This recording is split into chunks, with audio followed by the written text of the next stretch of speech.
monde, ça faisait un bail qu'on n'a pas parlé de Shokugeki no Soma, nous avons pratiquement, je crois, 9 chapitres de retard, ce qui est un peu plus un tome entier de chapitres de retard. Et avant que vous vous posiez des questions, je vais vous le dire, et je le redirai, j'imagine encore une fois dans le futur, je sens. Mais en fait, la raison pour laquelle je ne fais pas aussi souvent des reviews de Shokugeki no Soma, par exemple, c'est tout simplement parce que c'est comme les mangas de sport et comme Bleach, en fait, leur contenu, certes, est intéressant, mais se lit quand même assez rapidement. Bon, certains chapitres, évidemment, pas du tout. Enfin, les chapitres ressemblent pas tellement, en fait. Mais le truc, c'est que dans Shokugeki no Soma, vous avez beaucoup d'expositions et d'explications par rapport à la cuisine. Et le fait est que justement je ne suis pas un expert en cuisine. Si je l'étais, et au grand Dieu justement que c'est quelque chose que j'aimerais avoir comme connaissance, le fait est que justement je ne peux pas deviner tout cela. Je ne peux pas deviner comme je devinerais par exemple ce qui se passerait au scénario de tel ou tel événement, genre à la One Piece, tu vois, bon, ou même à la My Hero Academia. Bon, je dis pas que je devine en fait tout ce qui se passe parfaitement, tu vois, mais dans le sens où je peux pas non plus avoir ne serait-ce qu'une idée. En fait, je peux juste me baser sur mes connaissances et mon pressentiment en me basant sur le déroulement classique dans les shonen, tu vois. Donc on va dire que c'est, en gros, je m'attends à voir ceci parce que dans le passé j'ai déjà vu des situations similaires, etc. Enfin, bref. Donc dans ces chapitres de Shokugeki no Soma, nous attendons surtout sur Tsukasa, donc l'ancien numéro 1 du Juketsu. Bon, c'est vrai que techniquement il n'y a plus trop de Juketsu, c'est-à-dire le conseil des 10, il n'existe plus tellement puisque maintenant ils sont tous dans ce qu'on appelle le central. Central, donc l'organisation gérée par Azami. Mais n'empêche que le fait de savoir que Tsukasa était le numéro 1 avant, c'est quand même important puisque justement, celui-ci donc enseignait un cours de cuisine évidemment, puisque depuis que Central a envahi un peu l'école de Totsuki, eh bien les cours maintenant sont justement gérés par les anciens membres du Juketsu, pour que justement ils s'adaptent à leur technique, leur cuisine, pour que justement il n'y a plus de dérives, genre ouais, mon propre style de cuisine et tout. Non, ils veulent vraiment que tout le monde ait le même style, voilà, un style admis et accepté par Azami pour cette école qu'il justement dirige depuis la défection de son beau papa ou ouais, de son beau-père, on va dire, ouais. Et donc du coup justement il cherchait un assistant et dans la classe il y avait déjà Yukihira et donc il lui demande d'être son assistant et tout, il se débrouille tellement bien alors que tout le monde avait peur de l'être, mais il se débrouille tellement bien que là on a un événement très intéressant, c'est que Tsukasa propose à Yukihira d'être en fait son assistant, mais genre plus tard en rejoignant Central. Alors un méchant qui demande aux gentils de rejoindre les méchants, c'est pas nouveau et c'est quelque chose d'assez intéressant dans le développement, mais ce qui arrive très souvent c'est genre non je refuse et hop fight. Bon, c'est exactement ce qu'on a ici, donc justement Yukihira refuse et Tsukasa accepte direct tranquille normal le duel. D'ailleurs justement on pouvait se demander, ah mais attends, mais Tsukasa elle reconnaît les capacités de Yukihira et est intéressé dans sa cuisine. Et bah pas du tout. En fait on voit ici que Tsukasa est quelqu'un qui est égoïste, mais égoïste à tel point que le mec en fait il veut utiliser Yukihira et le dit simplement genre sois mon outil, tu vas m'aider à travailler, mais genre tu vois je n'ai rien à foutre de ton style de cuisine, tu vas juste m'aider à faire du meilleur taf pour moi, tu vois, j'en ai rien à foutre de toi. Donc le mec il dit avec un grand sourire des choses qui en soi sont extrêmement égoïstes et sans dire long sur ce personnage en fait qui est ultra sûr de lui à tel point que le gars il n'a aucun doute, et ça en dit long sur lui parce qu'en soi, quand on le voit, il est toujours en train d'être stressé, il est déprimé, genre oh putain j'ai tellement de boulot, ah je sais pas trop si je devrais faire. Et alors quand il est question de cuisine, le mec il est sûr de lui, hein, il est sûr de lui. Et ça c'est très important pour le numéro 1 parce qu'évidemment un numéro 1, enfin le plus puissant, le big boss qui justement au final comme ça de loin ne dégage aucune aura assez imposante ou violente ou j'en sais rien, genre à la Kurokiba, tu vois le mec, tu sais que le gars il rigole pas, tu vois. Ici en tout cas ça c'est pas pareil, c'est genre le mec en fait il est calme, détendu parce qu'il sait qu'il va gagner. Selon lui, il sait qu'il va tout en gagner. Bref, c'était des petits passages comme ça qui sont très intéressants pour cerner plus ou moins le personnage. Mais en face, t'as Yukihira. Le mec qui justement, lui aussi, c'est toujours un guéluron qui a un grand sourire à chaque fois et qui ne se démoralise jamais et qui baisse jamais les bras. Et c'est intéressant de voir les deux justement parce qu'en soi, ça crée une dynamique entre un perso qui est toujours là, ouais, allez, on y va, c'est parti, c'est cool, c'est marrant, genre Yukihira, et à côté t'as genre un gars, non, s'il te plaît, non, en fait, je suis le meilleur, désolé, sumimasen, tu vois. Le mec qui justement face à Yukihira n'a pas un caractère non plus qui ressort qui ressort des masses, sauf encore une fois quand il est question de cuisine. Et donc leur duel commence. Bon, évidemment. Qui dit duel entre un gentil et un méchant dit également spectateur. En général, dans les mangas, souvent d'ailleurs les récents genre Toriko et même Hunter x Hunter, quand vous n'avez pas de spectateur au combat, il y a un narrateur qui explique plus ou moins ce qui se passe.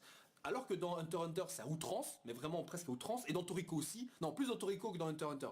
Vous avez dans ces deux-là, vous avez plus d'intervention et de passage du narrateur qui explique la situation que dans beaucoup d'autres mangas que je connais, enfin shonen surtout. Je trouve ça intéressant en fait parce que en général, quand vous lisez un manga, quand vous lisez une scène, quand vous voyez des phrases dites par le narrateur, il y a une ambiance différente qui s'installe. Genre dans One Piece, quand tu vois le narrateur qui parle d'une situation, c'est que le truc, il faut faire attention. C'est pas un truc, c'est ultra important ce qu'on est en train de voir. C'est un feeling que j'ai et je pense que vous avez aussi. Maintenant, dans Toriko, par exemple, le narrateur explique énormément de choses. Parce que ça, il est là pour clarifier, expliquer, et pour que le lecteur comprenne un peu ce qui se passe, ce qui est tout à fait normal. Mais aussi, il en rajoute. C'est-à-dire, il crée une sorte d'ambiance. Genre, ça veut dire, genre, si les personnages n'avaient pas fait ça, ils seraient morts, tu vois. Bon, des trucs dans le genre. Alors que dans d'autres shonen, c'est genre, on a les pensées, en fait, des personnages. Quoi qu'il arrive, donc, on a toujours ce genre d'exposition. Et ici donc, pourquoi je parle de tout ça, c'est de dire en gros qu'il était important qu'il y ait des spectateurs à cette situation. Parce que justement on n'allait pas avoir le point de vue de l'un sur la cuisine de l'autre. C'était pas intéressant, il fallait des personnages un peu externes. Et donc justement tu avais Erina et Isako donc, qui étaient là pour observer le match. Enfin passer un peu par hasard, mais en gros ils sont tombés sur les deux. Avec d'ailleurs un passage évidemment classique où les deux se changent, voilà. L'auteur s'est dit il faut remplir un peu le quota là quand même. Et donc les deux vont faire les juges de ce duel où justement les deux vont donc employer donc de la viande de chevreuil je crois des filets de chevreuil et donc faire de la cuisine française. Voilà, bon, je ne suis pas français, je ne suis pas familier en soi avec la cuisine typique française, en soi ce que j'ai vu de la France quand j'y suis allé c'était surtout les pizzas, enfin les pizzerias, les hamburgers, les durum, les kebabs, bon voilà, voilà. Et j'ai fait des efforts en plus. Enfin bref. Mais du coup, je n'assume pas non plus, enfin je ne présume, allez, je vais pas non plus me dire ouais, ceux qui regardent ces vidéos sont tous des experts en cuisine française. Mais si vous l'êtes, justement, ce sera intéressant d'avoir votre point de vue. Surtout ceux qui ont des papas et des mamans ou des frères et sœurs qui sont peut-être dans la cuisine. Certains d'entre vous m'avaient déjà dit ouais, j'aurais montré mon gars, ils trouvaient ça assez marrant et con, mais possible. Et donc justement, si vous avez de la famille qui bosse dans la restauration, ce sera intéressant que vous leur montriez ce manga. Enfin, ne leur montrez pas le passage où Irina fait ah, tu vois, mais montrez-leur les bons passages. Bon.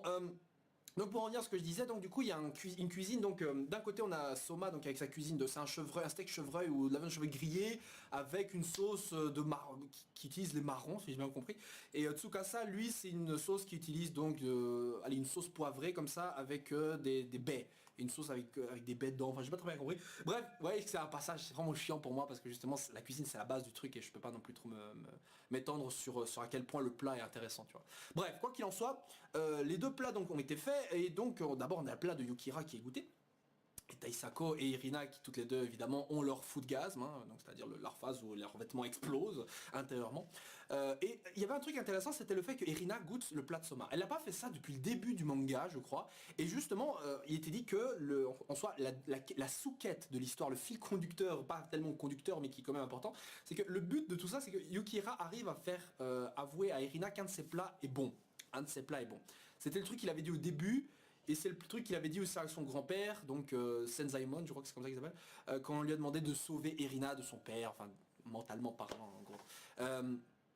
Et justement, ici je me suis dit, attends, qu'est-ce qu'elle va dire? Parce qu'en soi, s'il dit que son plat est bon, c'est quoi, ça c'est fait quoi. Et justement, elle ne le dit pas. En fait, elle reconnaît que le plat est pas mauvais, mais elle ne dit pas non plus qu'il est bon. En fait, elle n'avoue pas encore que le plat est bon. Comme quoi, justement, à l'intérieur, il y a encore ce blocage mental pour avouer que la cuisine de Soma, qui en soit de la cuisine de la plebs, tu vois, la cuisine du peuple, et ben que sa cuisine n'est pas encore bonne. Elle dit juste que, oh, t'as réussi à faire un plat français. Ça va, ça passe, tu vois, mais ça veut pas non plus dire qu'elle accepte forcément le plat. Bon, et ensuite, t'as le plat, évidemment, de Tsukasa qui était très bon, voilà, Isako, voilà, il voit carrément l'animal devant elle. Bon, je te rappelle un peu que l'animal a été tué pour faire ça, enfin voilà. Mais à la fin, donc, il y a le vote qui commence. Et là, un truc intéressant que j'ai remarqué, c'est que Erina donc, a goûté le plat, mais on ne voit pas. On ne voit pas la réaction d'Erina après avoir goûté le plat de Tsukasa. Pourtant, justement, c'est obligé qu'elle ait goûté, puisque justement, elle arrive à décrire ce qu'il y a dans les plats. Ce qu'il y a dans les plats, elle arrive à le décrire parfaitement. Et justement, bon, pour Isako, ça s'est partagé, on sait pas trop. La réaction disons, la plus originale, c'était celle en goûtant le plat de Tsukasa où elle voit l'animal. Alors que le foodgasme où les vêtements explosent et tout, c'est un peu du vu et du revu, tu vois. Bon, ça veut pas dire plus dire que c'est mauvais, mais c'est du revu. Et je me dis que peut-être que ça veut dire qu'au final, Erina va peut-être voter alors Tsukasa ou Soma, c'est marrant, et Isako va voter Tsukasa. Bon, quoi qu'il arrive, Yukira ne va pas gagner. Ce soit d'un match nul, soit Yukira perd. Si Yukira perd, ce serait extrêmement drôle de voir justement Yukira en fait rejoindre malgré lui le camp des méchants et qui va devoir justement affronter ses anciens potes. Ce serait très intéressant, enfin plus intéressant que marrant en fait, de voir ça. T'imagines, tu vois un duel genre Yukira qui recombat Ayama, Akira, qui peut-être est devenu un méchant entre temps, faut voir. Ou, enfin je sais pas, mais voilà. Ou alors effectivement c'est un match nul. Parce que là, il peut y avoir un match nul. Alors que en soi dans les Shokueki, il y a toujours un vainqueur, tu vois. Donc il y a 3 juges, donc toujours un 2 contre 1 ou 3 contre. Enfin 2 contre 1 ou 3 contre 0. Quoi.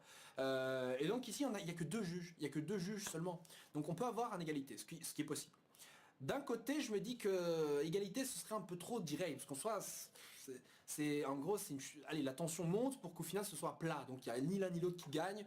Au final, c'est un non-lieu. D'un autre côté, on pourrait dire que ça, c'est juste une sorte de Shoku Eki de salutation pour que Yukihira estime un peu le duel. Estime qui va gagner le duel.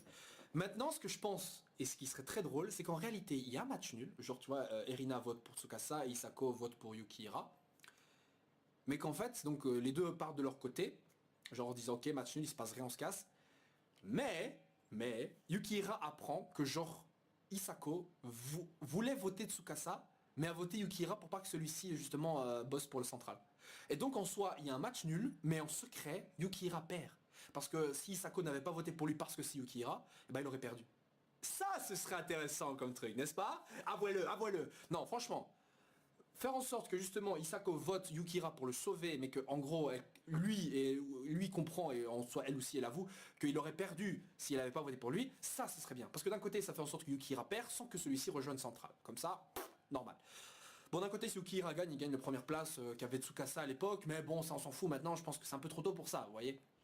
Bref, en dehors de ça, donc maintenant, un autre élément, c'est le fait évidemment qu'on comprend que si Central arrive à justement un peu imposer sa dictature sur Totsuki et un peu sur le monde de la gastronomie japonaise, eh bien au final, ce qui en ressortirait, c'est que tous les restaurants justement de la plebs donc, vont tomber, entre autres donc le restaurant Yukihira par exemple. Et que seuls les restos admis justement par allez, j'allais dire la gastronomie Nakiri-esque, mais en gros disons juste que seuls les bons restos acceptés par Azami Restaurant, donc la cuisine tu vois, la cuisine en bonne et due forme, tu vois, la cuisine de luxe, la cuisine des nobles, enfin vous voyez le délire. Donc pas de cuisine, genre tu vois les kebabs du coin, ça c'est, t'oublies, ils sont rasés. Tu vois les petits restos familiales qu'il y a dans le coin, là, qui te font leur plat du chef, spécialité machin, t'oublies aussi. C'est un peu ça. T'imagines en fait dans ton quartier si que les restos que des restos de putain de vantards restaient, non franchement ce serait chiant. Et la morale de l'histoire c'est qu'on a besoin de tous ces restos parce que la cuisine c'est l'amour, c'est plein de passion.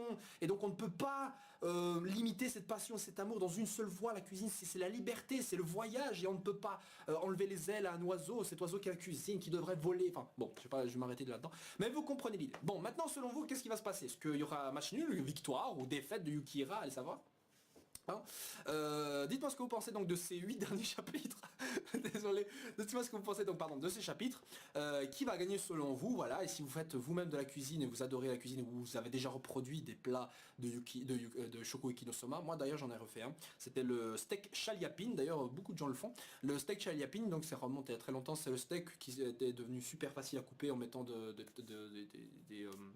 des oignons super découpés dessus pendant un moment et donc c'était super facile de couper la viande grâce à ça, enfin soit, mais donc chaliapine c'était super bon. Voilà, et sur ce, si vous voulez faire le malin, je vous conseille justement d'apprendre les recettes de Shokugeki no Soma qui se trouvent sur le net et même sur YouTube, hein, vous tapez Shokugeki no Soma espace dish, D-I-S-H, et vous avez énormément de plats que les gens reproduisent sur YouTube et croyez-le, ça a de la gueule parfois. Voilà les gens, sur ce, ciao ciao et à la prochaine j'ai envie de dire, voilà. Zoom.